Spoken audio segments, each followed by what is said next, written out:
Imagine it's the 1600s. You live on a tiny chain of islands known as the Ryukyu Kingdom, what the world today calls Okinawa. You don't have an army. You don't have high-tech weapons. In fact, under occupying forces, weapons are strictly banned. But you are constantly facing the threat of invasion, pirates, and violent encounters on the dangerous oceanside trading ports of your capital city, Naha. If someone attacks you, you have two choices: find a way to survive or die. So you and your fellow islanders start experimenting. You blend local fighting methods with secret techniques brought over by Chinese emissaries. You find a sequence of close quarters maneuvers that actually works. It's not pretty. There are no high kicks or flashy spins, and definitely no pausing to look cool. It is pure, raw, civilian self-defense. But here's the catch. You can't write it down. There are no textbooks, no video cameras, and keeping a manual on how to kill an occupying soldier is a great way to get you executed. So, how do you pass this life-saving data down to your kids? You thread the moves together into a physical pattern. You turn the techniques into a kinetic textbook, a solo training tool. The kata is born. It is a living, breathing blueprint for a street fight. But the moment you teach it to the next person, the telephone game begins. To understand the true magnitude of this game of telephone, consider the following. At this point in its development, karate isn't a collection of corporate franchises like it is today. Rather, it is a scattered, decentralized network of secret family lineages, village brawlers, and elite guards. There are literally hundreds of practitioners operating in small dojos, backyards, and hidden beaches. Some of these practitioners share their information with colleagues and neighboring villages, while others choose to keep their techniques fiercely secret, thus adding to the intricacies of this tangled web. And every single one of them is tweaking the code. If a practitioner, for example, has short arms, he shortens the range of his kata. If a village style focuses on fighting on muddy terrain, they change how they step. If a master gets a hand injury, he swaps a straight punch for a ridge hand strike.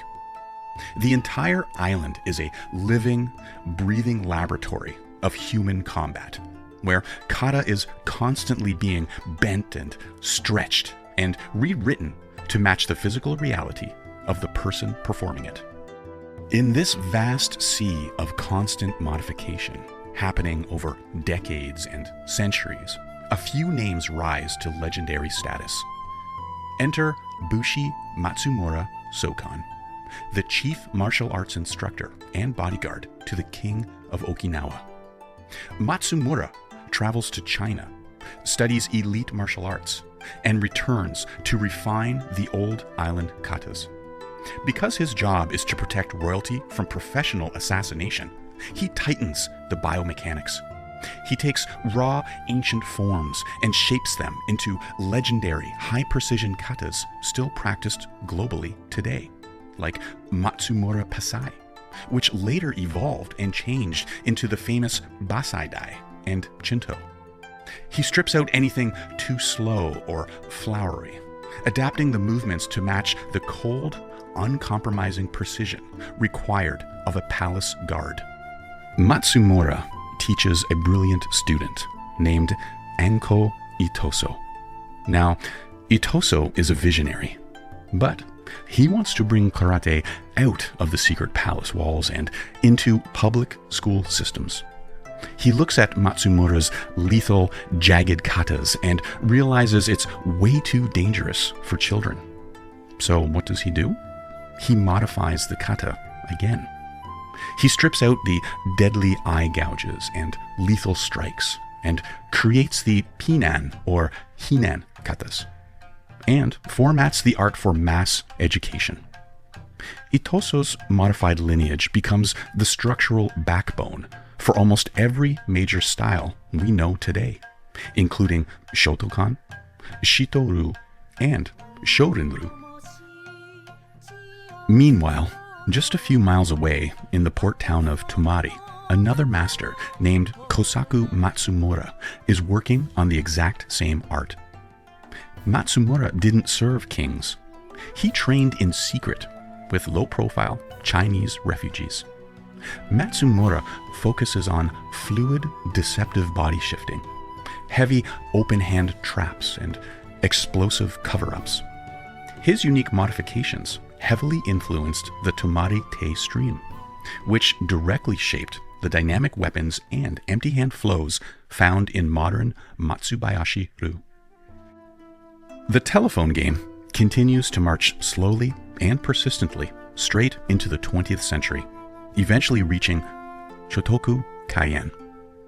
Kaien is a legendary martial artist, but he faces a massive physical hurdle. He is small, by Okinawan standards, frail, and suffers from severe asthma. If Kaien stands toe-to-toe with a massive, heavy attacker using standard static blocks, he gets crushed. So, what does he do? He aggressively modifies the kata he learned from his masters. He introduces rapid, explosive footwork, angling adjustments, and jumping elements. He alters the forms because his physical reality demands evasion over raw collision. At the exact same time, another master is learning those exact same katas, Choki Motobu.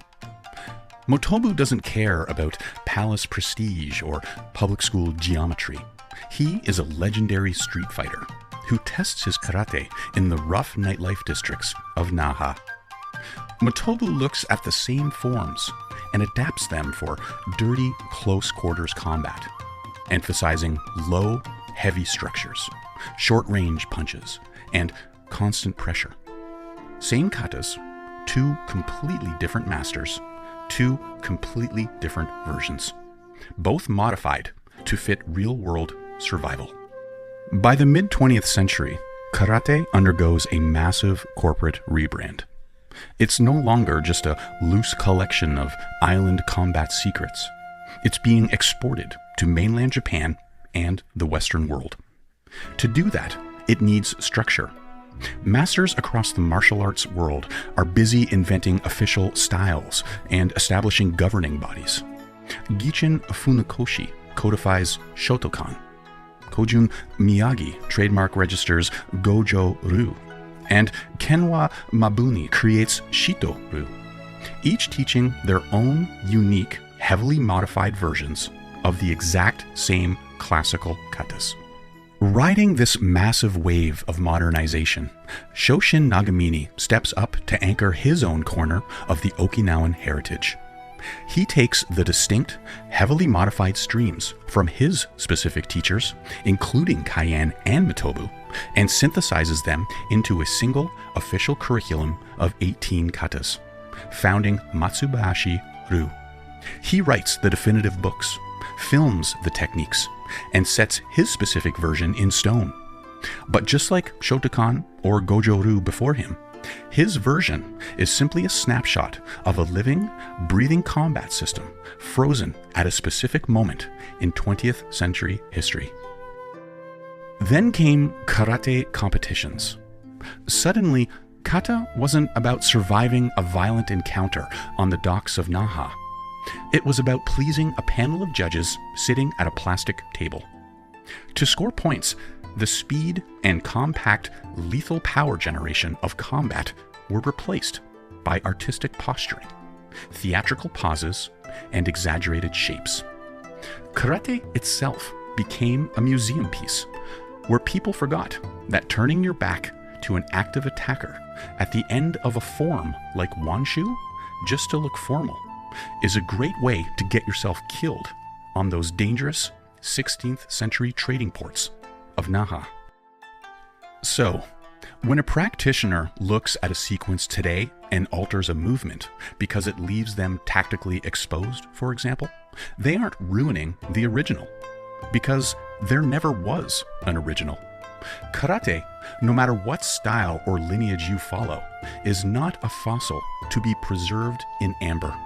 It is a living, breathing entity meant to adapt across the course of time.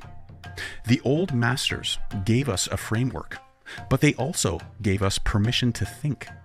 As new generations face new realities, the art must change to remain functional and relevant.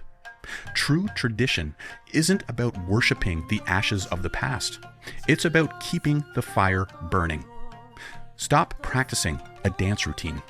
Start practicing a fight. What do you think? Is historical preservation more important than actual survival physics? Let me know in the comments.